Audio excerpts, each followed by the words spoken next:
আসসালামু আলাইকুম প্রিয় শিক্ষার্থীবৃন্দ। আজ ম্যাথমেটিক একাডেমির আরো একটি পর্বে সবাইকে স্বাগত জানাচ্ছি। আজকে আমরা নবম শ্রেণীর গণিত বইয়ের ৬৯ পৃষ্ঠা লগারিদমের ধারণা ও প্রয়োগ এই অধ্যায় থেকে অর্থাৎ এই অভিজ্ঞতা থেকে বেশ কিছু সূত্র নিয়ে আলোচনা করব। এই সূত্রগুলো না জানা থাকলে তুমি এই অধ্যায়ের অঙ্কগুলো করতে পারবে না। তো তোমাদের এই সূত্রগুলো আলোচনা করার আগে কিন্তু বেশ অনেক কিছুই দেওয়া আছে। তো এগুলো আমি না করে সরাসরি তোমাদের এখান থেকে সূত্র থেকেই এই সূত্রের কনসেপ্ট ক্লিয়ার করে দেওয়ার চেষ্টা করবো ইনশাল্লাহ। তো শুরু থেকে শেষ পর্যন্ত সাথে থাকার আহ্বান জানিয়ে শুরু করছি আজকের ভিডিও। দেখো, আমাদের প্রথম যে সূত্রটা আছে সেখানে হচ্ছে কি লগ বি বেস 1 ইকুয়াল হচ্ছে কত 0। প্রথম সূত্রটা হচ্ছে কি আমাদের লগ বেসের মধ্যে বি আছে, আর্গুমেন্ট 1 ইকুয়াল হচ্ছে কত 0। আবার বলছি আমরা বিটাকে লিখবো কোথায় হচ্ছে নিচে, 1 হবে লগের সোজা, এই নিচে যে সংখ্যাটা লিখবো সেটা নাম হচ্ছে বেস অথবা ভিত্তি, আর এটা নাম হচ্ছে আর্গুমেন্ট, এটা হচ্ছে কি মান। তো লগ বি বেস 1 ইকুয়াল হচ্ছে কত 0। তো মনে রাখবা যে কোনো অঙ্কের মধ্যে, যে কোনো লগের অঙ্কের মধ্যে যদি বেস যাই হোক আমার পাওয়ার যদি অর্থাৎ এই আর্গুমেন্টটা যদি 1 হয় তাহলে রেজাল্ট হবে কি 0। যেমন উদাহরণ খেয়াল করো, আমি যদি লিখি এভাবে লগ, মনে করো এখানে আমার আছে এই সংখ্যাটা আছে 10,000 সংখ্যা আছে, কিন্তু এখানে লেখা আছে কত 1, তাহলে এটার ফলাফল হবে 0। আরেকটা দেখো, আমি যদি বলি যে লগ এখানে আছে মনে করো 20, এখানে পাওয়ার হচ্ছে, এখানে আর্গুমেন্ট কত 1, তার মানে তার ফলাফল 0। আশা করি বুঝতে পারছো। তারপরে বলছি কি আমাদের 2 নাম্বার সূত্র log B base B equal হচ্ছে কত 1। অর্থাৎ বেস এবং আর্গুমেন্ট যদি একই হয় তাহলে তার মান হবে কত 1। তাহলে এটার উদাহরণ যদি আমরা দেখতে চাই তাহলে লগ, মনে করো এখানে 10 আছে, এই জায়গাতেও 10, তাহলে তার ফলাফল হবে কত 1। আবার সেম আরো একটা উদাহরণ যদি দেখাইতে চাই, মনে করো লগ আমার এখানে হচ্ছে 20, উপরেও 20, তাহলে এটা রেজাল্ট হবে কত 1। তাহলে আমরা দুইটি সূত্র এখান থেকে শিখলাম।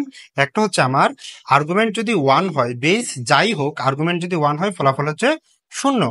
আবার বেস এবং আর্গুমেন্ট দুইটাই যদি একই হয় তাহলে ফলাফল হবে কত 1। 3 নাম্বার,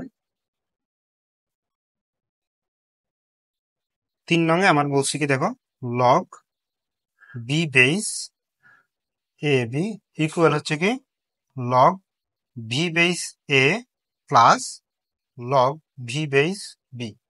এটা মানে হচ্ছে আমার বেস যাই হোক আমার যদি আর্গুমেন্টে দুইটা সংখ্যা গুণ আকারে থাকে, মানে দুইটা জিনিস গুণ আকারে থাকে এ ইন্টু বি, তাহলে আমরা এটাকে প্লাস চিহ্ন দিয়ে আলাদা আলাদা ভাবে লিখতে পারবো। তো আমি তোমাদের সুবিধার জন্য এটাকে বোঝানোর জন্য দেখো উদাহরণ হিসেবে যদি দেই, মনে করো আমার হচ্ছে লগ নিচে 2 আছে, উপরে মনে করো হচ্ছে 5 × 6 এরকম আছে। তাহলে আমি এটাকে লিখতে পারবো কি log 2 base 5 plus log 2 base 6। বেসটা কিন্তু দুইটা ক্ষেত্রেই সমান থাকবে। আমার এই একটা হবে প্রথমটার সাথে, দ্বিতীয়টা হবে দ্বিতীয়টার সাথে, মাঝখানে প্লাস চিহ্ন দিয়ে আমরা দুইটা তৈরি করে ফেললাম, মানে একটা লগ থেকে দুইটা লগ তৈরি করলাম। 4 নাম্বার যে প্রশ্নটা মানে সূত্রটা, এটা যদি পারো 4 নাম্বার খুবই ইজি। 4 নাম্বার হচ্ছে ভাগেরটা, তাহলে লগ বি বেস আমার যদি এ ডিভাইডেড বাই বি এরকম থাকে, আগে ছিল কি গুণ, গুণের সময় হবে কি যোগ, আর যদি ভাগ থাকে তাহলে ভাগের সময় হবে বিয়োগ। তাহলে এটার বেলায় সূত্র হবে কি বি বেস ঠিক থাকবে এ মাইনাস লগ বি বেস, এখানে হবে কি বি। আশা করি বুঝতে পারছো। তাহলে এইটার যদি আমরা উদাহরণ দেখতে চাই তাহলে খেয়াল করো, আমি দিলাম তোমার মনে করো আগেরটার মতো, মনে করো 2, উপরে দিলাম হচ্ছে 5, নিচে দিলাম 6, লগ 2 বেস আর আর্গুমেন্ট হচ্ছে কত 5/6। তাহলে এটাকে আমরা লিখতে পারবো কিভাবে লগ 2 বেস 5 মাইনাস আবার লগ 2 বেস হচ্ছে কত 6। চলে গেল, হয়ে গেল আমাদের 4 নাম্বার সূত্র। আমাদের 5 নাম্বারে কি বলা হচ্ছে একটু দেখো, এটাতে হচ্ছে কি পাওয়ারের সূত্র বলে এটাকে।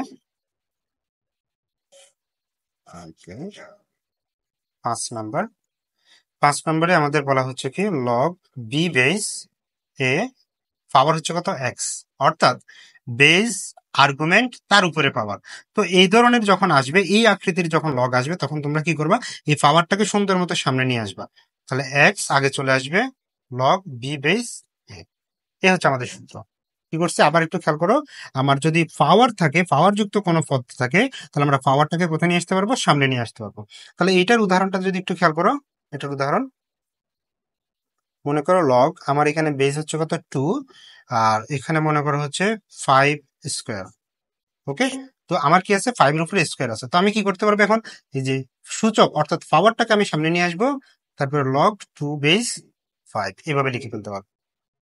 ওকে, এরপরে আমাদের 6 নাম্বার যে সূত্র, 6 নাম্বার সূত্র বলা হচ্ছে কি log a base b into into log B base C.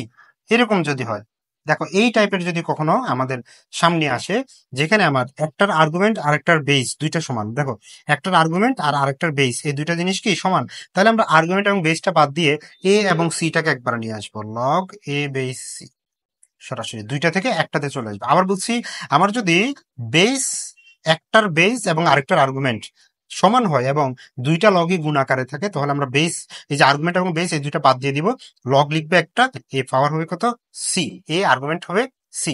তাহলে এটার উদাহরণ যদি আমরা দেখি এক্সাম্পল হিসেবে, মনে করো লগ আমার এখানে হচ্ছে 2, এই জায়গায় হচ্ছে কত 3, তারপর ইনটু আরেকটা আছে লগ, এখানে হচ্ছে 3, এখানে মনে করো কত 5। তাহলে কি দেখতে পেলাম আমরা এখানে, এই যে আর্গুমেন্টটা আর এখানকার বেসটা দুইটা জিনিস সমান, তাহলে এটাকে আমরা লিখতে পারবো হচ্ছে কত লগ, এই বেসটা 2 থাকবে, এইটার আর্গুমেন্টটা এই যে ফাইনাল রেজাল্টে চলে আসবে। এ হচ্ছে আমাদের 6 নং সূত্র। এবার আসলে আমরা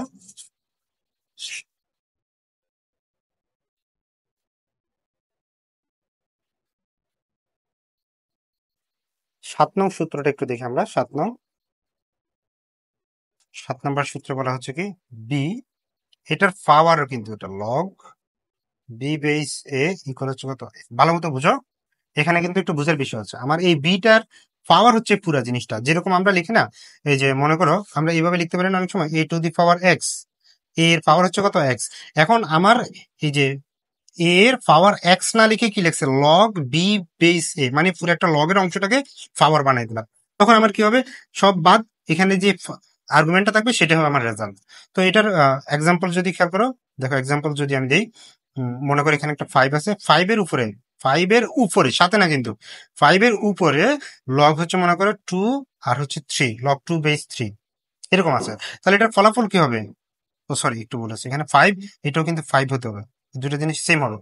তাহলে এটা ফলাফল হবে কত, শুধু 3। আরেকটা উদাহরণ দিয়ে দেখো, তাহলে মনে করো এখানে আছে আমার 6 লগ বেসটা 6, এখানে হচ্ছে মনে করো 4, তাহলে এটা রেজাল্ট কি হবে, 6 বাদ আমার রেজাল্ট হবে শুধুমাত্র এই 4 যেটা, সেটা হচ্ছে আমার রেজাল্ট। ওকে, তারপরে আমাদের 8 নং সূত্র। 8 নং সূত্র হচ্ছে x to the power log B base y. আগেরটাতে কিন্তু আমার এই যে মানটা আর এই মানটা দুইটা সমান ছিল, এখন কিন্তু দুইটা দুরকম। এটাকে আমরা আবার লিখতে পারি Y to the power log B base x.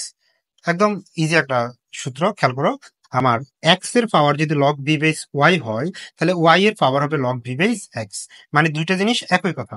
তাহলে আমরা উদাহরণ হিসেবে যদি একটু খেয়াল করি, দেখো মনে করো আমি প্রথমটা নিচ্ছি, যে 5 আছে, 5 এর উপরে লগ হচ্ছে কত আমার, এবার এখানে চেঞ্জ করে দিচ্ছি কত, মনে করো 4, 4 দিয়ে এখানে 3 দিলাম, তাহলে ইকুয়াল কি হবে আমার, এই যে ওয়াই এর জায়গায় কত আছে দেখো তো 3 আছে, তাহলে এই 3টা হবে এবার ভিত্তি, এই 3 এর উপরে আসবে লগ, আমার কিন্তু আগেও 4 ছিল, এখন কি আসবে 4 থাকবে, এবার আগের বার এখানে ভিত্তি ছিল কত 5, এই 5টা চলে যাবে উপরে, মানে 5 চলে যাবে উপরে, 3 চলে আসবে কোথায় নিচে। এই হচ্ছে আমাদের 8 নং সূত্র। এবার আমরা 9 নং সূত্রটা দেখব। 9 নং সূত্র বলা হচ্ছে log a base B equal, আচ্ছা এখানে যে এই সূত্রটা বলছে, আমার যদি কোনো কারণে কোনো অঙ্কের মধ্যে বেস এবং আর্গুমেন্টকে চেঞ্জ করতে হয়, অর্থাৎ এ এর জায়গায় বি আসতে হবে, বি এর জায়গায় এ আসতে হবে, তখন কিন্তু আমাদের পুরা লগটাকে ব্যস্তকরণ করে দিতে হবে। তো লগ বি বেস এ এভাবে লিখতে পারবো আমরা। বুঝতে পারছি কি, আমার বেস এবং আর্গুমেন্ট যদি এক্সচেঞ্জ করতে হয়, জায়গা পরিবর্তন করতে হয়, একটা জায়গায় আরেকটা আনতে হয়, তাহলে সেটাকে কি করতে হবে, 1 এর নিচে নিয়ে আসতে হবে, 1 divided by log B base a. তাহলে আমরা এটার একটু উদাহরণ দেখি, মনে করো আমার হচ্ছে লগ কত 5, উপরে হচ্ছে কত 3, 5 বেস 3 আছে। তো আমার কোনো কারণে মনে করো অঙ্কটা মিলানোর জন্য আমার দরকার হচ্ছে নিচে 3 উপরে 5, তখন আমরা কি করে দেবো, এটাকে 1 ডিভাইডেড বাই লগ নিচে 3 উপরে 5 এভাবে লিখতে পারবো। এরপর হচ্ছে আমাদের 10 নম্বর প্রশ্ন। সূত্র 10 নম্বর সূত্র বলছি কি log a base x equal log B base x divided by log B base a. একটু বোঝো, আমার এটাতে কি করছি, আমার লগ এ ঠিক আছে, এখানে এক্স আছে, কোনো কারণে আমার এক্স ঠিকই আছে কিন্তু এর জায়গায় অন্য কিছু আনতে হবে। ওকে, মনে করো আমার এখানে এক্স আছে, এর জায়গায় এখানে এ থাকা যাবে না। মনে করো আমার দিছে এ, কিন্তু আমার অঙ্কটা মিলাইতে হলে এখানে এ হলে আমি অঙ্কটা করতে পারবো না। আমার এখানে মনে করো বি হলে অঙ্কটা করতে পারবো, তখন আমি আমি কি করবো, লগ বি বেস এক্স লিখবো, আবার লগ বি বেস এ লিখবো। কথা কি বুঝতে পারছি? তাহলে উদাহরণ যদি দেখি আমরা, মনে করো লগ আমি লিখলাম 2 বেস 3, তাহলে এটাকে আমার কি লিখতে হবে, লগ আমার এই যে উপরে পাওয়ার যে বেস আর্গুমেন্ট যেটা সেটা ঠিক থাকবে, উপরের আর্গুমেন্টটা ঠিক রাখলাম। আমার এখানে কি বলে বেসের জায়গাটা চেঞ্জ করতে হবে। মনে করো এখানে 2 আছে, আমার এই জায়গা আনতে হবে মনে করো 5, তাহলে আমি এখানে 5 বসিয়ে দিলাম, অসুবিধা নাই। পরের বার নিচে আবার কি করব, যেটাকে আমি নতুন এনেছি 5, এই 5টাকে এখানে বসিয়ে, আগে কি ছিল, আগে ছিল 2, এই 2টাকে আমি কোথায় দিব, উপরে দিব। এভাবে করতে হবে কাজটা। আরেকটা উদাহরণ দেখি আমরা, মনে করো আমার এখানে আছে লগ হচ্ছে কত, এখানে হচ্ছে 4, এখানে মনে করো 2, এরকম আছে। তাহলে এটাকে আমি আমার কোনো কারণে মনে করো এখানে 4 না, এখানে মনে করো 3 হইলে আমার অঙ্কটা করা যাবে। তখন আমি কি করবো এটাকে, তখন আমি করবো যেটা লগ এখানে 3 দিয়ে 2 দিয়ে, মানে যেটা আমার প্রয়োজন সে অনুসারে আমি লিখে ফেললাম। লেখার পরে এখন আমি কাজটা করবো কি, আমার যে এখানে 3 ছিল 3 লিখলাম, কিন্তু আগে কি ছিল, আগে ছিল 4, এই 4টাকে আমি উঠে উঠে দেব। এভাবে আমাদের কি করতে হবে, ক্যালকুলেশন গুলা করতে হবে। তো এই সূত্রগুলা শুধু মুখস্থ করলে হবে না, আমার কিন্তু আসলে বোঝার অনেক কিছু আছে। আমরা অনেকে কি করি, শুধু মুখস্থ করে যাই। আসলে মুখস্থ করার চেয়ে তুমি যদি বুঝে বুঝে জিনিসগুলো করো, তাহলে তোমার অনেক বেশি দিন মনে থাকবে এবং খুব বেশি অনেক জায়গায় তুমি প্রয়োগ করতে পারবা। তো আজকে ভিডিও এই পর্যন্তই রাখলাম। পরের ভিডিওতে আমরা এরপরে যে উদাহরণগুলো দেওয়া আছে এবং লগের বৈশিষ্ট্য, সূচকের বৈশিষ্ট্য, এগুলো নিয়ে আলোচনা করবো। তো পরের ভিডিও দেখার আহ্বান জানিয়ে আজকের মতো বিদায় নিচ্ছি এখান থেকেই। ধন্যবাদ সবাইকে। আসসালামু আলাইকুম।